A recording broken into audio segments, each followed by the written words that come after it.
So, if you guys missed it, there has been recent drama once again in TFT, and we know it's real drama because people are making many threads about it, and it's infiltrating a bunch of chats. And if you guys have missed it earlier, augment stats have been banned prior to set 13, where stat sites are no longer allowed to show it. If you go to MetaTFT and you click on augments, right, this used to bring up average placements, win rates. Used to be able to also look at that augment and say like how it combines with other augments and look at that stats. And you could use that to decipher and understand which augments were really powerful and which were weak. And more importantly, perhaps, which augments were pickable versus some might actually just literally not work, right? So you could like avoid that. And this created a controversial situation where people feel like, one, Riot is obscuring data and making it hard for players to learn the game. Stats was a learning tool for a lot of players, and this is really important for the competitive TFT players' aspirations.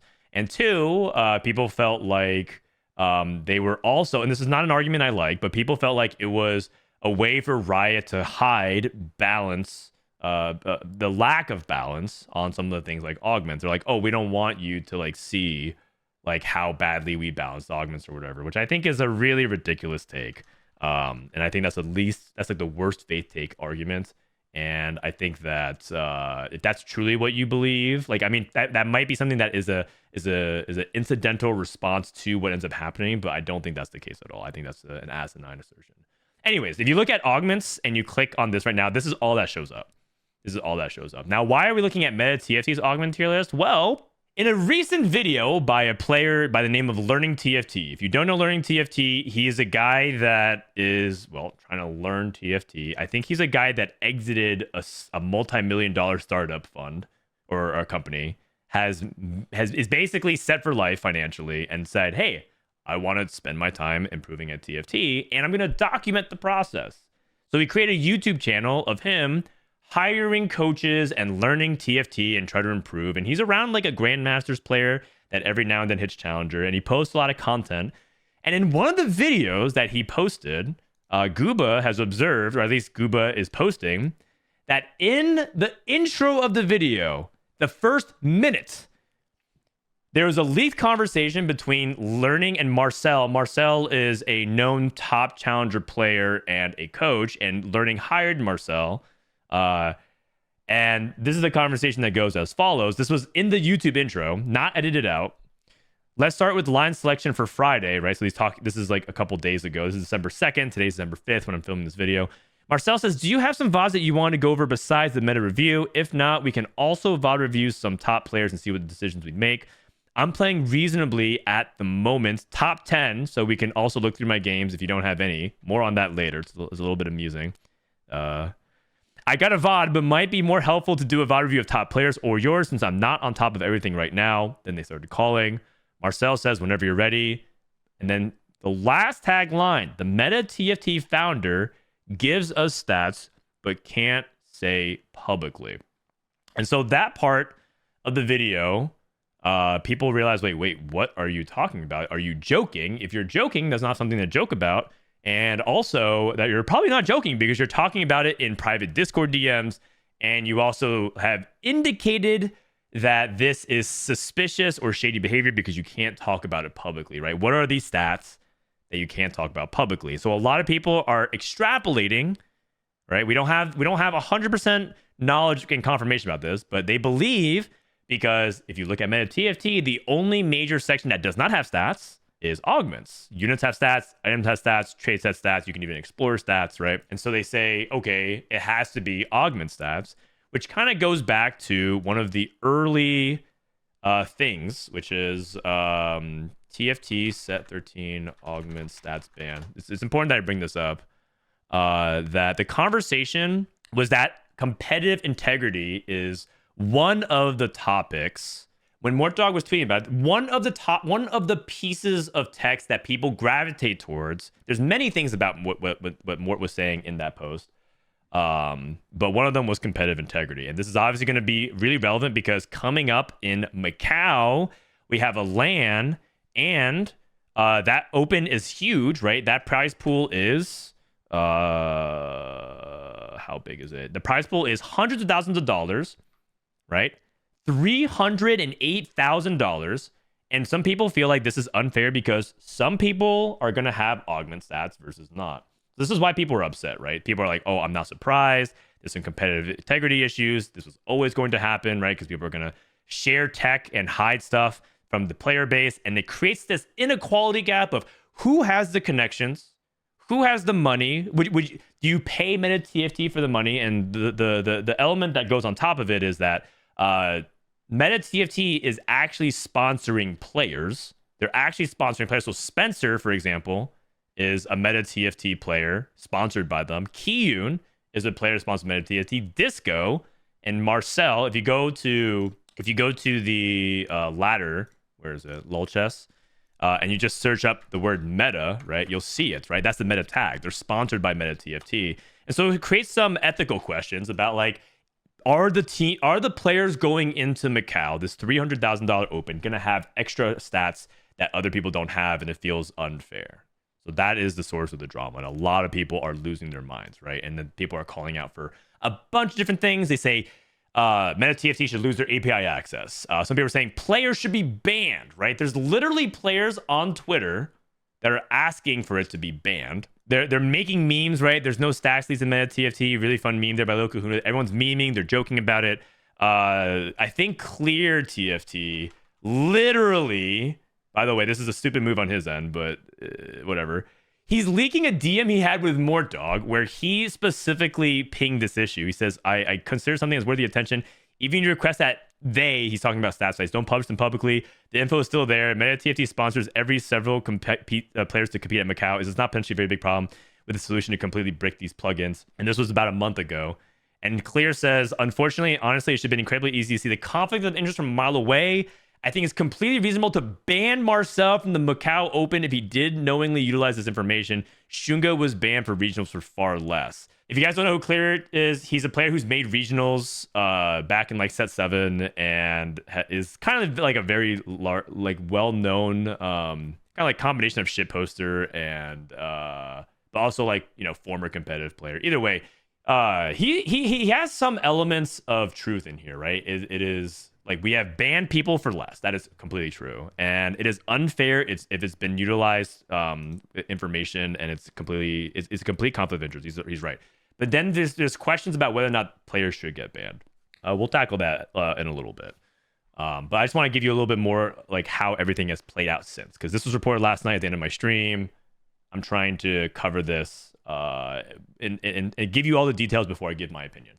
Funny thing happened. Learning TFT had to edit the video out where the Discord with DMs with Marcel. So if you go back to the video, they just blurred it out. And then if you went back to the video again, they just edited out the intro entirely. So they made it about a minute and a half shorter. So basically, it's looking very suspicious. Like, okay, if it wasn't a big deal, because if they're sharing us stats that we can't talk about, is it just like, you know, specific things about items or certain things that we don't know? So they're trying to hide even more trails of it, right? And so Marcel responded to it. So this part, by the way, I actually haven't fully read because he posted overnight and I woke up and I started streaming. So I'm about to read this and go in fresh with you guys. I'd like to set the record straight as to what I meant when I DM'd Learning TFT the following. Quote, MetaTFT founder give us stats but can't say publicly, end quote. I understand people are upset at the sight of such a message. It sounds pretty bad, and even after reading the full context I provide, you may still carry the same judgment, but nonetheless, I'd like to clarify exactly what happened. If you don't want to read the whole thing, TLDR, I haven't received any augment stats, but did receive some information. Stats, I don't know what to call it, but up to you to decide, regarding anomalies. Okay, so he's saying that it's not augment stats, it's anomalies. Learning TFT and I were discussing Camille reroll and got around to discussing anomalies. I said Knockout was great for Camille because I recalled a particular discussion in my MetaTFT Discord group. Screenshot here, name Scrub because I obviously don't want to unnecessarily implicate anyone directly. Can we get the stats for best anomaly for Camille? I don't know if it's still invisible or not. Can we get the stats? So there's somebody asking for the stats for anomalies straight up. So this is already whoever is doing this, and I believe it's actually been leaked. I can just say it. This is Spencer asking for stats. This is the founder replying. I'm slightly hesitant to share all the stats in case Riot aren't happy with it. So He understands that this is probably the gray area and maybe crossing the line, but it looks like Knockout is her new best. Invisibility is definitely up there, though. And then this is Knockout, if you guys don't know. It's the gain 15 AD, the next attack after casting, gain 35% crit strike damage, and deal 9% true damage. Avarice Incarnate looks surprisingly good on her, but maybe that's just bias. You take it if you hit it and have a lot of gold to spare. And then this person says, oh, this one is Giga Broken on Camille. And whether or not that's the same person, we don't know. So it looks like there's a group conversation. This is the founder replying to it, right? And saying that Knockout. And by the way, I didn't know that Knockout was the best anomaly for Camille. So this is already something that like, hey, I wish I knew that. Like, I'm in this boat. I wish I knew that. I didn't know that. I was taking other things like invisibility and other things like that. Learning TFT asked what my specific process was for learning about the best anomalies for a given line, and I hesitated to say out loud that I know about this particular anomaly through Guthers, the MetaTFT founder, because I recall that he specifically shared hesitation with sharing, quote, all the stats as he says in this message. However, I didn't want to leave learning TFT fully in dark with how I came to the conclusion that Knockout is so good, so I quickly typed that out and DM'd to him mid-recording. Woo! Woo! Oh, man. PSA for anybody that wants to break the rules and cheat in the future. Do not put it in writing, okay? Do not put anything that can implicate you on email, in text, in DMs. Just stop cheating. At least leaving do not leave a paper trail. This is like, come on, this is unethical competitive behavior 101. The second thing is this is already starting to enter the area where I think they believe that what they're doing isn't 100% on above board. There's at least a small percentage of them that doubts it, but like because it gives them the competitive advantage, they're like, okay, we're gonna err on the side of like this helps us, but it's not something that we have to talk about out loud. And there's a really important aspect about this because the question becomes, would they have come forward about this if this wasn't revealed? And the answer is very clearly no, right? I think we can come to the conclusion that if this DM was not leaked, would we ever have found out about this? No, because it's something that's kept within the private group. No one offered this opinion. No one offered this statement and said, by the way, we know, I know, like Kyun and Spencer and Marcel, and as far as I know, Disco, like all of them that never said, I know that this is the best anomaly because according to the stats, this is the best one. Like they could have offered that at any given time. So this is where it becomes really messy because the important part of this DM isn't the word stats. This is where a lot of players are having issue with it. The important word isn't the word stats in this sentence. The important word is us. The important word is us. It says the MetaTFT founder gives us stats. So there's a group of players that are actively benefiting from this. One other anecdote on anomalies I read via the MetaTFT Discord group is regarding nothing wasted being good on Jinx. Whoever said this says this anomaly seems really good. Oh, this is the founder. He's actually saying the MetaTFT founder, and he says it by name, the username Guthers, and then he blocks his name out. I thought that's pretty funny, but whatever. He says this anomaly seems really good with Rebel, particularly Jinx Zoe. When an ally dies, gain 1% of the current mana. 2 thumbs up, so 2 people acknowledge this, right? You can't, at this point, the people who are part of MetaTFT study group can't be like, well, I didn't. Like they're actively engaging and emojing up multiple people, right? So that's another important clue. Might work with sacrificing Unistrat to proc the trait sooner. So this in particular, if you guys didn't know, this is another PSA.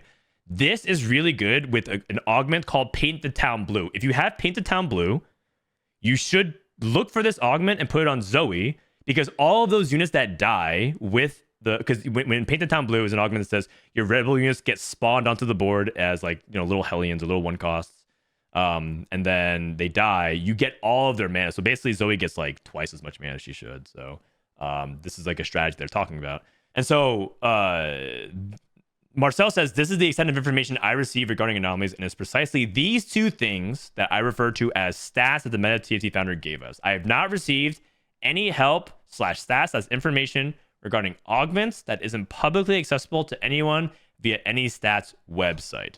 My tone in my message being, I can't say this publicly, does sound pretty bad, but it was just wanting to respect Guthers' hesitation of wanting to share this information with us in the first place, which sounds sus. This did not have to do with me thinking any sort of rule was violated because as far as I know, nothing we did here violates any official rulings put out by Riot.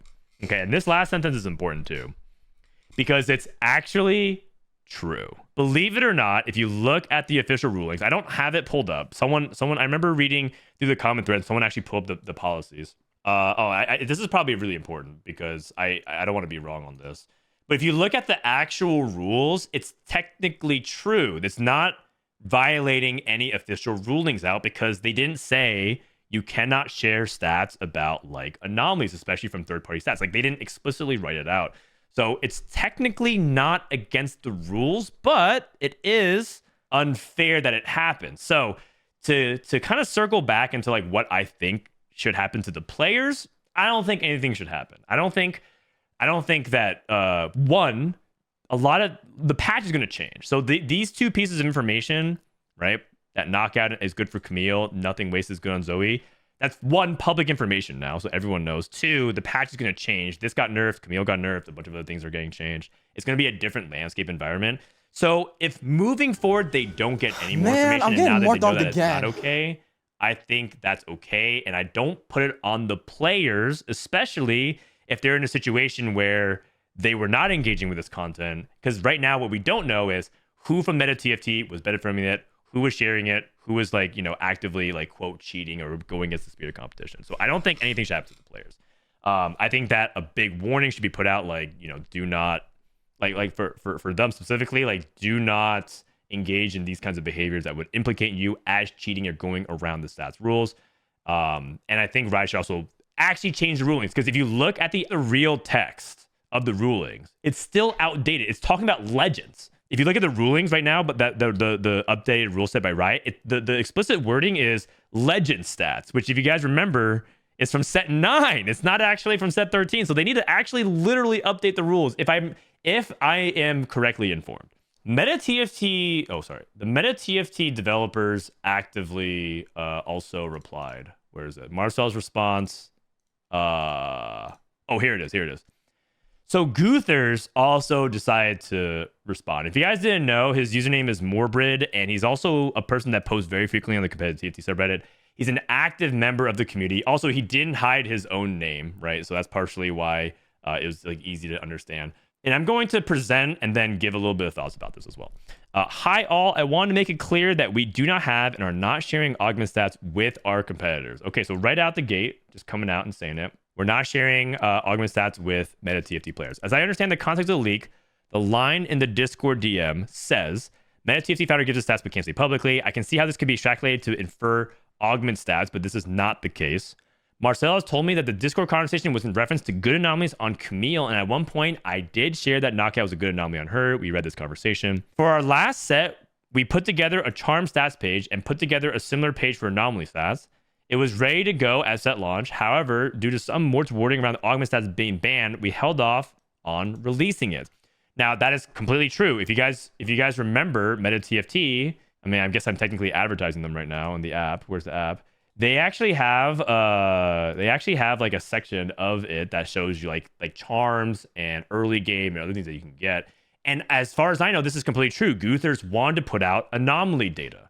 They want to put out anomaly data because charm data wasn't public last set to any for the API, but on MetaTFT we had charm data. Was that a bad thing or a good thing? I argue it was a good thing. I actually think that I enjoyed looking at charm stats. I don't think it was something that like made me purely pick every charm, but it was really interesting for me to learn that way. And so the way that Guthers is approaching it, and this is me stepping in with my personal opinion, I believe that he is just a person that wants to share information with as many people as possible because that's what he's incentivized to do with MetaTFT. He's the guy that just wants to contribute information.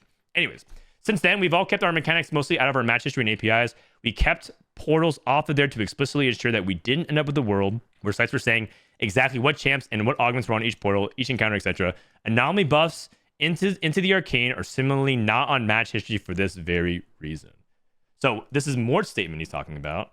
And he's saying that Mort basically has written out that he does not want anomaly stats out there. So he already knows. So this is the part where I can't defend Guthers on. He kind of like this doesn't have to be very gray area. This is pretty black and white. Riot doesn't want anomaly stats out there. They don't want augment stats out there. Those are two topics that they said they don't want stats out there. Although anomaly stats weren't explicitly banned in the announcement, We decided that we should wait for more information before releasing the date and emailed our developer relations contact to find out if we can get some more clarification. Okay, so they reached out to Riot. In the meantime, we decided to sponsor some players for Macau as an experiment to see how having a TFT Esports team might go for us. Okay, man, this is... I was defending Guther's character in some areas. I can't defend his spelling of this. Sorry. Fire away. I like to do more support of TFT and TFT Esports, and my thinking was having a team of players that could request info/data could provide feedback to help us to make our product better, as well as helping us showcase for us. Look, listen, man, I'm all for sponsoring TFT players. I like that. I'm not against this idea, and I think that it makes sense for them to be sponsor players if that helps them improve their product and advertising. One of those requests was for specific good anomalies, and I wanted to help the team as much as possible, so I shared the above screenshot. At another point, I shared that nothing waste anomaly looks good in Rebel Comp, right? We've done that. I didn't specify to not share this data publicly. Okay. Marcel told me that he just picked up on my hesitation due to the recent augment stats ban, and I believe that's why he worded it that way. So their stories are aligning that they both are reading each other's hesitation and, like, I guess digital body language about it. Having a team that definitely been a learning experience, I want to support them as much as I can to help them do well. However, I didn't foresee how sponsoring a team could lead to questions arising about competitive integrity, particularly as I organized it around prior to augment stats ban coming into play. Moving forward, I'll be implementing a rule internally that we do not share anything with a team that isn't public or on our website already to avoid potential situations like this. We have a MetaTFT team Discord, which can be also reviewed by Riot if they want to confirm that no augment stats were shared. Okay. Just let's work from the bottom up. I mean, sure, you can say, like, I'm an open book, but this is not a trustworthy source because Discord logs can be manipulated, right? Before, like, the issue here, and this is probably going to be true of everything I say about this, is that the trust already has been broken. Like, we at this point, it was clear that information that was privy was being shared. It's clear that this is a competitive advantage for some players, right? And anyone who argues against it, you're just not paying attention. And 3, this would not have been an issue if you didn't get caught.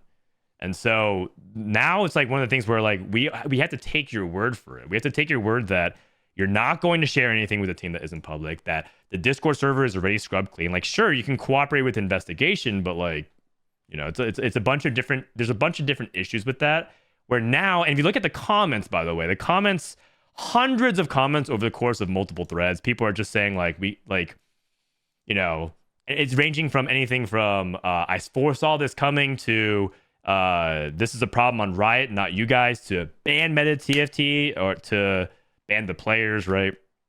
But the reality is there's a lot of trust that's been broken, and you can't really easily just say, like, well, we'll do better, because that is something that you haven't earned. Right now, you're starting from a point where you could have been more honest in the first place, and you didn't. And this person probably summarized it pretty well. This just reads as as being more careful with getting caught leaking, which is not what he's obviously trying to say, but that's an interpretation that I think a lot of people are going to have. And I think that's justified. I want to say that as people, right? So now I can insert my opinion. I think these are all the facts. If I'm missing any facts, please let me know. But I'm pretty sure we have all the facts laid out there. I'm going to start with, do we have... should we trust Guthers? And I would say hesitantly right now, I'm going to take his word for it. Me personally, I've met him at EWC. I met him personally. Also, throughout my time working with Guthers, I used to actually do stuff on MetaTFT back when they first banned Legend Stats. Instead of Spencer doing the augment tier list, they had me, right? Frodan used to be up here instead of MetaTFT Spencer. It was me. And I did stuff with MetaTFT. So I've worked with them in the past, and everything was above board. And they generally seem to be people that just want to help the TFT community. I can vouch for that personally. Whether or not you trust me is a different issue. But I would say that in general, the intention for Guthers is probably not nefarious. Meaning that I don't think he was like, how can I conspire to make the MetaTFT players succeed at Macau, give them advantage, cheat the system, leak the stats? Like, I don't think he's there twirling his mustache, petting his white cat, sitting on the throne on his piles of ad money from Google AdSense and saying, like, yes, how can I, like, destroy the system and take it down? I don't think that's what's happening. I think that he legitimately believed that he was okay to share this because it's within the rules, but kind of wrestled with like, I don't want to get in trouble, but I recognize that this is something that is important to help the players, and he wants to help the players. Because in the end, if you are an owner of an esports organization, you want to help your players, right? If you're a player if you're an esports org owner, and trust me, esports is very unprofitable, right? He's not making money on this at all. He's literally lighting money on fire, and he's like, how can I help these players succeed more? So it's coming from like a place where I think he wants to help people. But the problem is, of course, there's ethical issues with it. So that's why I say hesitantly yes. I think I've witnessed him try to do things professionally and be above board, but this is a pretty big strike. And if anything ever happened again, I can't vouch for it anymore. So I would say moving forward, I'm going to be hesitantly cautious about him. About Marcel and the other TFT players, this is just something that competitive players will always do. They will always seek the advantage in some capacity. If they are sponsored by MetaTFT, they should be asking for stats if they can get them. And if the person says, I can't give that to you, they'll be like, okay, that's fine. But in general, when someone says like this was inevitable, like we're always going to have this problem, right? The argument is true, because competitive players will seek out information. And that's what some players hate about the augment stats ban, is because it's like it becomes a stats seeking competition and not necessarily about like the decisions you're making in game. And this is, by the way, I don't understand what's going on, but like everyone feels the need to type like 6 or 7 paragraphs. This conversation is so, is so beat to death about whether or not augment stats are good or bad for the game. But everyone comes out of the woodwork to drop paragraphs and paragraphs and paragraphs and paragraphs about the topic. It is crazy to me. What is this guy saying? Marcel is cheating, MetaTFT is cheating, everyone's reason is cheating too. I mean, technically no. But I understand the sentiment behind that. They love it. I was telling them about this before the video. I have a sneaky suspicion that some of these people love debating about augment stats and actually caring about augment stats. Like, they don't care if augment stats get updated, whether or not they do. They care about, one, feeling like they're right, and two, they love debating about this. I don't get it, man. Like, they're like, I don't have time. Okay. There's a poster. I don't remember exactly their username, but there's a poster that posted literally 40 times in one evening about this subject, and each of them were like this long. Each of them were this long, and you know what the comment that stood out to me was? The comment stood out to me was, I don't have time to play all those games to learn.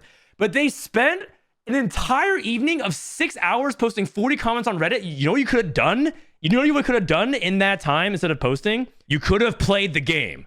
You could have played the game. And you know what? Learned it for yourself. But they're like, I don't have time for this, man. No one should get any of the blame here besides Riot. Riot should have never been a stance, and players should be blamed for trying to obtain stats. I think that's kind of where I'm sitting right now. I think the issue with this stats ban is that Riot needs to enforce. They need to actually make good on, like, listen, there's these black market stats. They can't be distributed around. If they want to follow through with this, they actually have to make us trust that it's not just going to be MetaTFT. And it doesn't have to be MetaTFT, by the way. It doesn't have to be MetaTFT, by the way. I can vouch personally, you guys can take my word for it, that there are groups out there that are trying to compile stats, and they want to keep it private.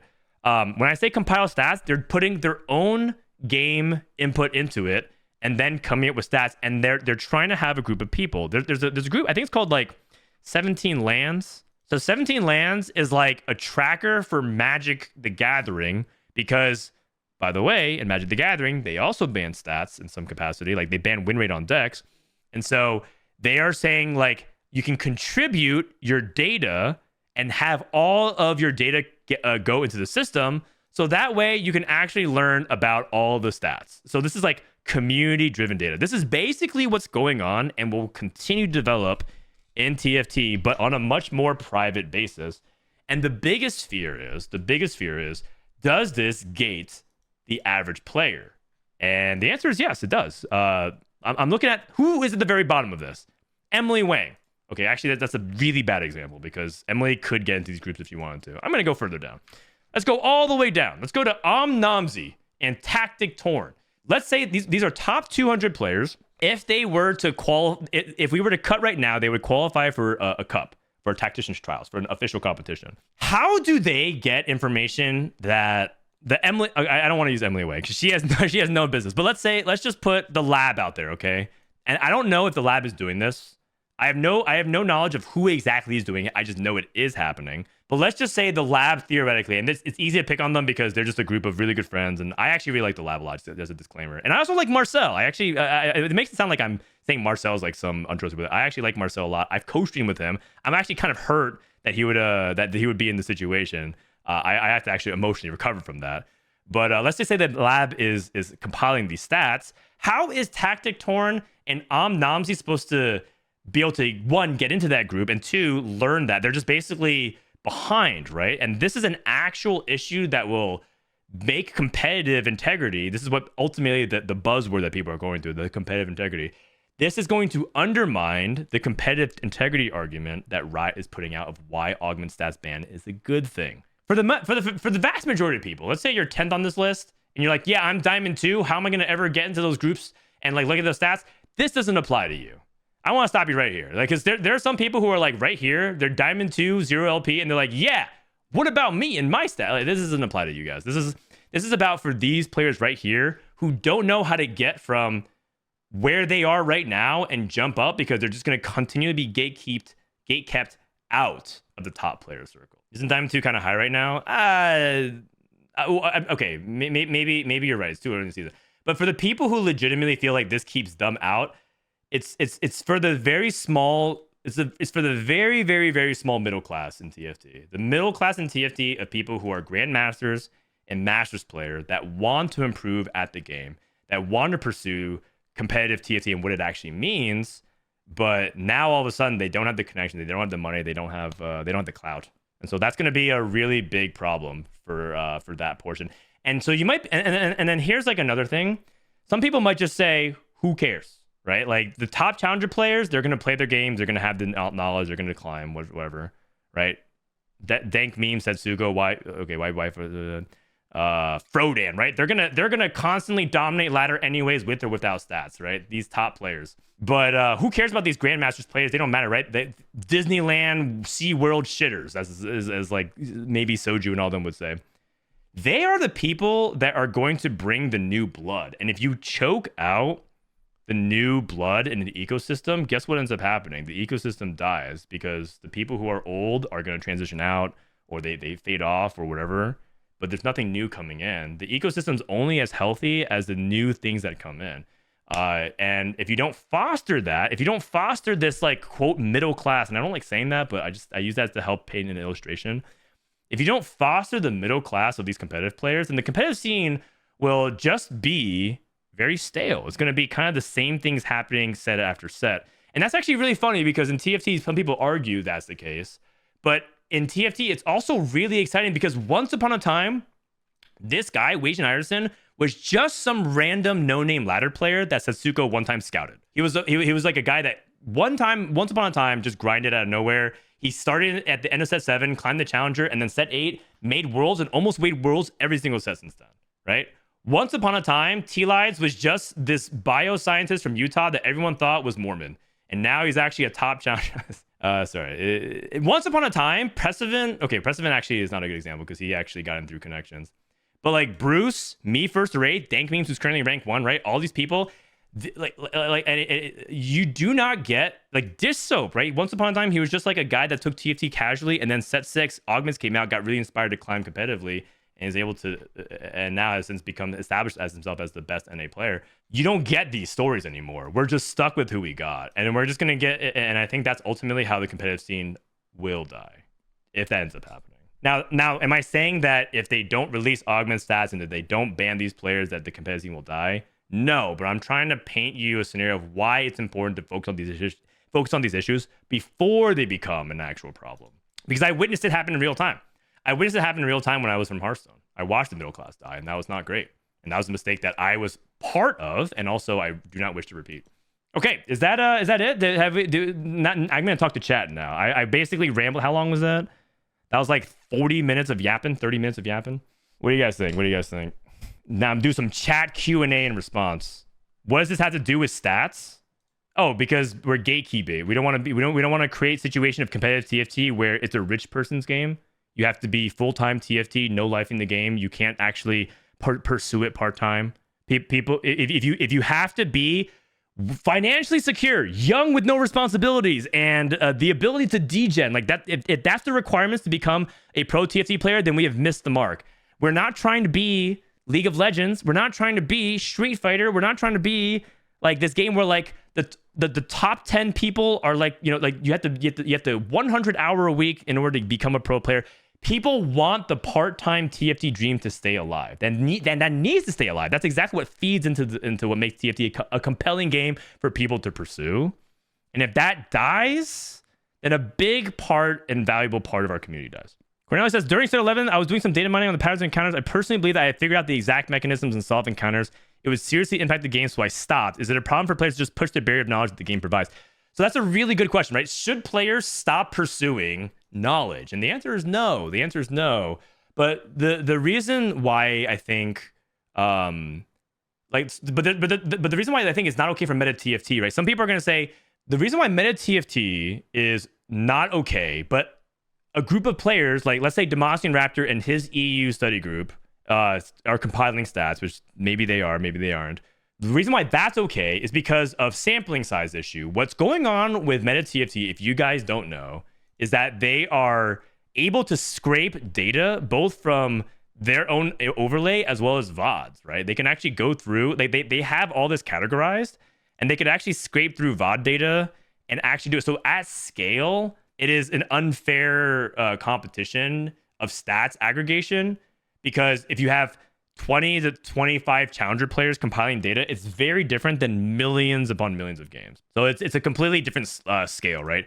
There's like the analogy that I would use is there's one thing writing down notes on like an index card for a cheat sheet, right? Let's say you're taking the exam. If TFT is an exam, there's the difference between having one index card of information and having the entire anthology and a smartphone to be able to parse information. It's completely different. How do you feel about also banning other stats like items, team comps, positioning stats, anomalies, and other stats that might exist? So the reason why I think augment stats ban happened, right? Because you could argue like, why not ban more items or stats on items, units, and other things like traits, is because augment shape are the most important decisions that you can make in the game. They're the most impactful game-defining decisions you can generally make in the game because they shape everything else. You can always change your items. You can always reforge them. You can always change your units. You can always trade your board. You can't really change your augments, as far as I know. And they define so much of how the rest of the game is played. In fact, ever since augments have come out, they become the most important part of your game, period. And so obscuring that is what's supposed to reduce TFT from being solved too quickly, because the issue is that I don't know the exact percentage, but let's just say theoretically there's a bar and the percentage of your games are impacted by your augment choices, your item choices, your comp choices, etc. I would say augments are determining more than 50%, maybe even 70% of your games. Because if you make the wrong augment choice, you could lose the game on the spot. And everyone knows that, and that's why they want augment stats, because they don't want to choose the wrong stats. But that's not necessarily true about items. Items are very open-ended discussions, like what do I slam versus what do I, and you could always choose. Like the itemization aspect of TFT is very fluid and abstract. And that also extrapolates to units and boards for the same thing. Augments are the most impactful. And then anomalies are being banned because they just don't want it to be solved as a set mechanic too early. And you could argue that that's like a bad thing for the game. But I would say that personally, after playing the set for about 2 weeks now, that I don't really miss augment stats outside of curiosity. But that's because I come from a privilege. But you have to keep in mind, I'm biased. I get to play TFT a lot. How many games have I played? I played 200 games, right? And some of you guys are working on game number 5, like or 10. So I'm completely biased. Do not take my perspective as like the universal truth. Do you think Riot should issue any punishments for this? I do not. I don't think so. I think that them banning would be a big mistake. I think that they need to hunker down on their rules, particularly because the only thing that's been gained so far is theoretically just LP. But I don't really think it's worse than that. I don't think there's anything more nefarious going on than that. In daily fantasy sports, the top players run their own simulations and have access to exclusive optimized data to create the best lineups and the best chance of winning. Therefore, they consistently win the big money in tournaments. Everyone just a casual dominating their banks. I prefer I fear permanent stats ban would inevitably create an inner circle outsider divide that would be nigh impossible to overcome. Yeah, you know, that's basically a good summary of what I said. I don't want it to be of a people who are cool and in and people who are not cool and out. We're gonna get fewer people like Dish Soap. We're gonna get fewer people like Replays. We're gonna get fewer people like Wage and Iverson. But that I don't know if that's because of augment stats. It's just more about the behaviors around it, right? Were there any meta players in the Box Bootcamp? Yeah, I believe they were all in it, actually. If you go ahead and look at the Box Bootcamp, they were all part of it. Spencer got 3rd. Marcel got 10th. So you could okay, Marcel got 10th. I think Kiyun was in it too. Yeah, Kiyun. So you could argue that they financially benefit from having information like this. If that's the case. But again, it kind of goes back to where was it technically against the rules? I don't think it was. So that's why you can't ban them. You can ban them. You could hate them, I guess, or hate watch them because you're like, I think you unethically benefited from it. It's kind of like the Gangplank bug, right? Where the anomaly bug where Gangplank would cleanse the cosmic rhythm and then infinitely cast. It's like Riot technically allowed people to play it once or twice and they wouldn't ban you. Is that something that, you know, that they should get perma ban for? Riot said no, but you could like hold it against them. So like it's something that I think is up to you. It's a personal choice here, but I don't think Riot should step in here and be the executioner on this. Don't look at Marcel's match history. Oh yeah, here's the kicker. I'm gonna end on this. Here's the kicker. Marcel, the timing of this is really interesting. But Marcel has ran it down from 690 LP Challenger to almost Masters. His match history, oh my god. 62146868688122 or 112778788. And apparently he's just going 8 with Violet 3. And I don't care how good, I don't care what you guys say, but there's no one, a player of this caliber, averages that, period. Unless it's for content. And I just don't think he was running it down for content. I am very surprised that this is what's going on here. People think that he's throwing off the scent. It does look kind of weird. But I will say that he didn't like straight run it down. He got some 112s, but it is a little bit strange that all of a sudden that the timing of this, it just looks weird. I don't even know why you would do this. Yeah, I mean, part of it is that he's sabotaging his own chances at snapshots moving forward and things like that. But it is a very interesting interesting correlation. I will say again that in the past, yes, I've co-streamed with Marcel and I thought very highly of him. He seemed like a very mature and a guy that I want to associate with. So I'm gonna go ahead and give him the benefit of the doubt, sort of. But like I will say that the circumstances look very suspicious, and I hope that he's not that there isn't more to it. I guess I'm a little bit easy to take advantage of emotionally. I'll admit it. I'm a person that's probably easily swayed, but I try to choose to believe in the good of people. Hopefully you guys don't take advantage of me for that. Probably just tilted mental. That's what I'm gonna assume. I've been in situations where I've had tilted mental. Maybe he's having a bunch of nerves and anxiety around the issue, right? It's entirely possible that this whole thing, like. I don't know if you guys have ever been the subject of a witch hunt before on Reddit, but it is legitimately a harrowing experience emotionally. I know some people might pull out the Tyler, the Creator, like, oh, cyberbullying isn't real. But if you've never been on the receiving end of this, it can feel really, really, really terrible. And so it might be one of those things where he plays TFT to cope and he's not playing it well. And, you know, it could be like an emotional vortex that he's getting sucked into. So, yeah. So, okay, that ends my drama video. Thank you so much. And if there's more for watching, thanks very much for watching and listening to me yap. And if there's more developments, I'll probably make another video on it, but that'll end this section.